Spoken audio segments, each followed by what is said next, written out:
Does being too nice make people disrespect you? Zen and Buddhist teachings. The challenge of kindness. Imagine this. You are known for your kindness. You help others selflessly, always saying yes when someone needs you. At first, people admire your generosity. They praise your willingness to serve. But as time passes, something strange begins to happen. People start taking you for granted. They demand more and more, and some even treat you with disrespect. You feel confused. Isn't kindness supposed to bring harmony? Why does it sometimes lead to exploitation? This paradox is not new. Even the Buddha, known for his boundless compassion, faced ridicule. Zen masters have long taught that true kindness must be balanced with wisdom. Without this balance, kindness can turn into self-sacrifice, and instead of earning respect, it may lead to resentment. In this exploration of Zen and Buddhist philosophy, we uncover why kindness is often misunderstood and how to wield it with strength and clarity. Chapter 1. The pitfalls of unchecked kindness. The psychological perspective. Studies in social psychology show that people tend to value what is scarce and take for granted what is freely given. When kindness is abundant and unconditional, some individuals start perceiving it as a weakness rather than a virtue. This phenomenon is visible in many areas of life. In friendships, the friend who is always available may be the one people cancel on at the last minute. In workplaces, the employee who never says no ends up with an overwhelming workload, often without recognition. Or in relationships, the partner who constantly gives without setting limits may end up feeling unappreciated. But why does this happen? A deeper look into human nature reveals a paradox. We admire kindness, yet we also exploit it when given the chance. In evolutionary psychology, humans have an instinct for reciprocal altruism, helping those who help us. However, when kindness flows in one direction without balance, the unconscious mind registers an imbalance, leading to entitlement rather than gratitude. The giver, in turn, feels drained, undervalued, and sometimes even resentful. The balance between compassion and wisdom. Buddhist teachings emphasize compassion, karu, and wisdom, prajna, as two wings of the same bird. Without wisdom, compassion can become blind, leading to suffering rather than alleviating it. The Buddha himself was kind, yet he also set clear boundaries. When his cousin Devdatta tried to manipulate him, the Buddha did not passively accept it. Instead, he responded with wisdom, ensuring that kindness was not exploited. Kindness must be guided by discernment. It is not about withholding generosity, but about offering it where it truly serves growth and harmony. This is beautifully illustrated in the Zen concept of fierce compassion, a form of kindness that does not indulge weakness but rather strengthens others through honest and firm action. A story from the Zen tradition. In a quiet monastery, there was a young disciple who prided himself on being kind. He always helped others, never refused a request, and put everyone's needs before his own. At first, he was admired, but over time, people began to take advantage of him. They left their tasks unfinished. Knowing he would complete them, they spoke harshly to him, confident that he would not retaliate. One evening, disheartened, he approached his master and asked, "Why does my kindness bring me disrespect? Am I not following the teachings of compassion?" The master responded with a parable. There was once a snake that lived in a village. It was gentle and never harmed anyone. Seeing its nature, the children began to throw stones at it, mocking its harmlessness. One day, a wise sage passed by and saw the wounded snake. "Why do you allow them to hurt you?" the sage asked. The snake replied, "Because I wish to be kind." The sage nodded and said, "Kindness does not mean weakness. Learn to hiss, but do not bite." The disciple pondered these words. The next day, when others tried to take advantage of him, he politely but firmly declined.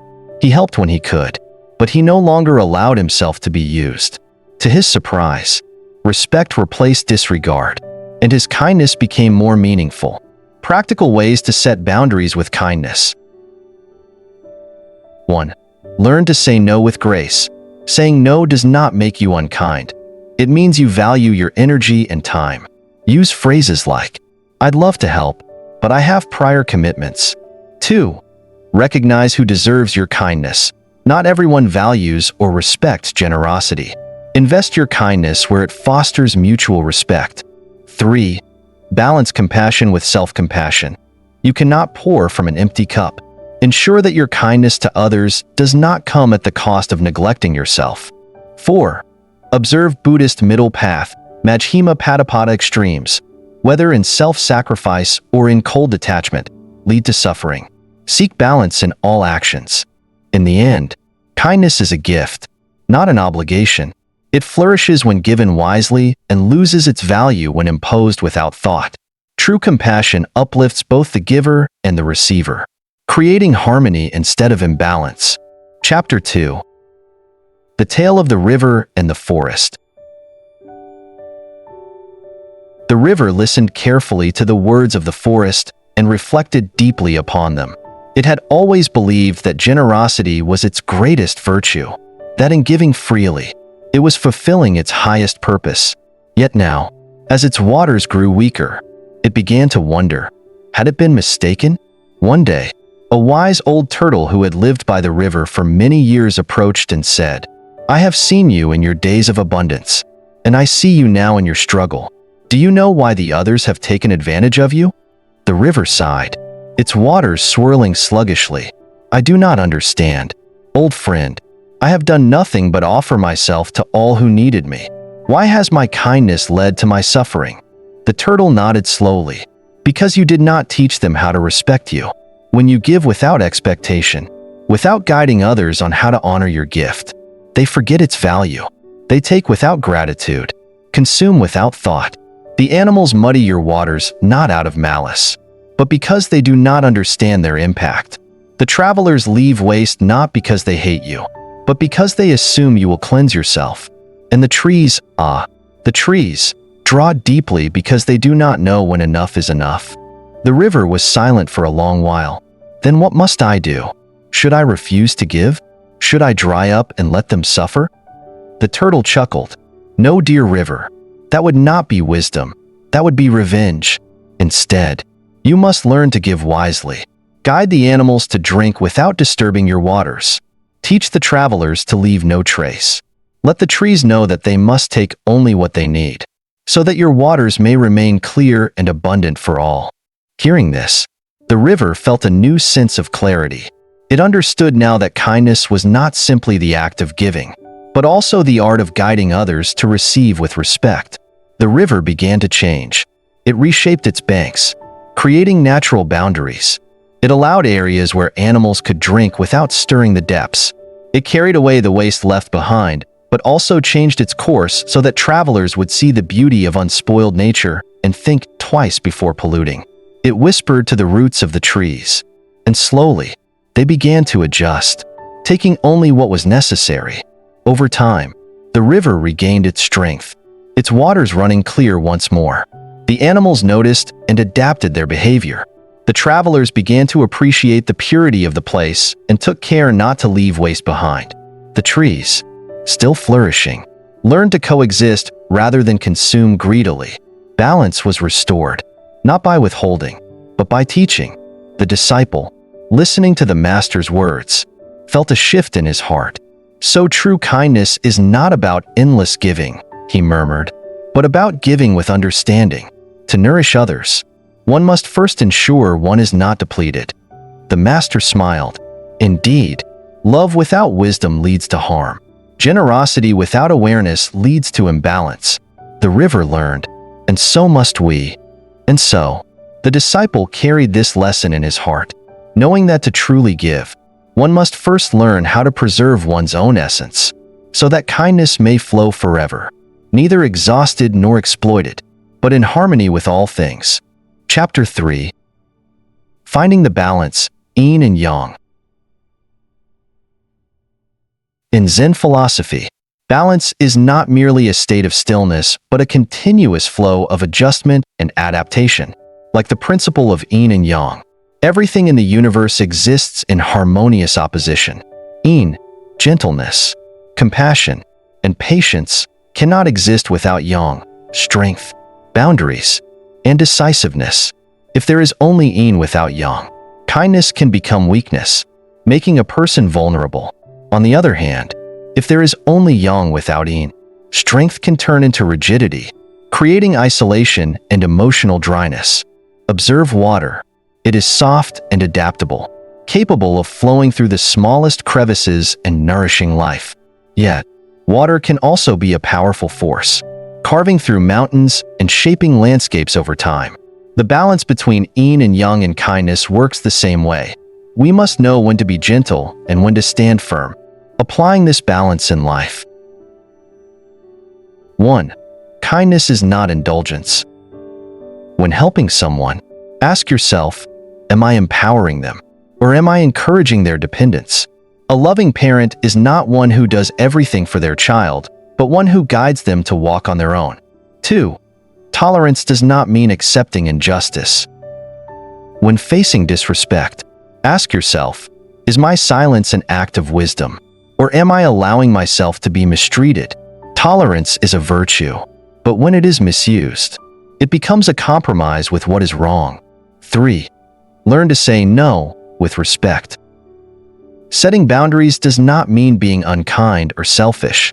On the contrary, a person who values themselves will not allow others to take advantage of them. When you refuse something, it is not because you don't care, but because you know your limits. 4. Compassion without attachment. The Buddha taught that compassion must be accompanied by wisdom. A truly compassionate person always seeks to help others, but a wise person knows how to help correctly. Not everyone is ready to receive help, and sometimes, the best step is to let them face their own lessons. 5. Maintaining inner peace. The balance between yin and yang is also the balance between action and stillness. There are times when we must speak up, and there are times when silence is the right choice. There are moments to take action and moments to let go. Those who understand this law will not be easily swept away by emotions or external pressures. Ultimately, balance is not something we achieve in a single day, but a lifelong journey of awareness and adjustment. Each day, we have the opportunity to learn, recognize our own limits, and practice kindness with greater wisdom. Chapter 4. The Test of Kindness. Realizing this, the disciple began to reflect more deeply on the nature of kindness. Was helping others without discernment truly an act of compassion? Or was it merely a way to please people and avoid conflict? He recalled his master's teaching, true kindness is not just about giving, but about knowing how to give in the right way. With this newfound awareness, he continued to help, but this time he observed more carefully. When a frail old woman asked him to carry water to her home, he could see the genuine gratitude in her eyes.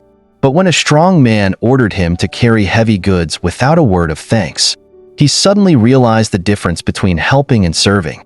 Another time, a woman asked him to watch over her child while she went to the market. At first, he agreed, but when she returned with even more demands, he gently refused. She grew angry, accusing him of being selfish. But instead of feeling guilty, he realized that kindness should never be an obligation. It should be a voluntary act guided by wisdom. Reflecting on the mixed reactions, he understood something profound. Those who truly appreciate kindness will never take advantage of it, while those who see it as their right will feel offended when denied. He returned to his master, his mind filled with questions. Before he could speak, the master smiled and asked, "Do you still believe that saying no is a bad thing?" The disciple slowly shook his head. He now understood that kindness is not weakness. It is the balance between giving and withholding, between helping others and respecting oneself. Chapter 5. The Power of Boundaries. When the disciple began setting boundaries, he quickly realized a truth. Not everyone would accept them. Some people respected him more, while others reacted with anger or disappointment. However, he understood that other people's reactions did not determine the value of the boundaries he set. In the past, he believed that kindness meant unconditional sacrifice, that to be liked, He had to meet everyone's expectations. But the more he gave without limits, the more exhausted he became. When he finally established boundaries, he had an important realization.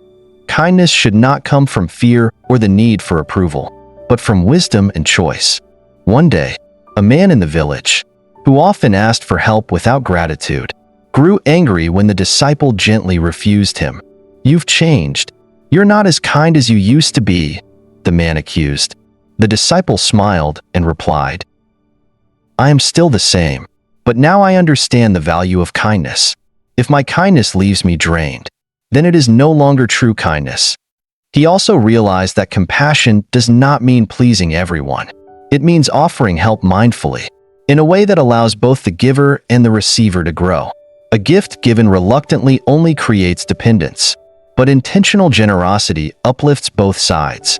Gradually, he felt a newfound sense of peace. He no longer felt guilty for saying no.